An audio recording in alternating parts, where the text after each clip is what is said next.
राधे राधे। हमने अपनी पहली वीडियो में धृतराष्ट्र उवाच का शाब्दिक अर्थ पढ़ा था कि वो क्या कह रहा है। अब दूसरा है संजय उवाच। दृष्टा तु पांडवानीकं व्यूढ़ं दुर्योधनस्तदा आचार्यमुपसंयम्य राजा वचनमब्रवीत। अर्थात संजय ने कहा, हे राजन, पांड्यपुत्रों द्वारा सेना की व्यूह रचना देखकर राजा दुर्योधन अपने गुरु के पास गया और उसने ये शब्द कहे। तात्पर्य, धृतराष्ट्र जन्म से अंधा था।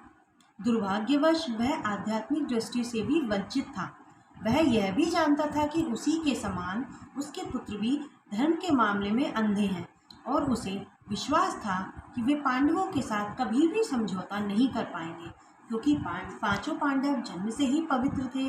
फिर भी उसे तीर्थ स्थान के प्रभाव के विषय में संदेह था। इसलिए संजय युद्धभूमि की स्थिति के विषय में उसके प्रश्न के मंतव्य को समझ गया। अतः वह निराश राजा को प्रोत्साहित करना चाह रहा था। उसने उसे विश्वास दिलाया कि उसके पुत्र पवित्र स्थान के प्रभाव में आकर किसी प्रकार का समझौता करना नहीं चाह रहे हैं। उसने राजा को बताया कि उसका पुत्र दुर्योधन पांडवों की सेना को देखकर तुरंत अपने सेनापति द्रोणाचार्य को वास्तविक स्थिति से अवगत कराने गया।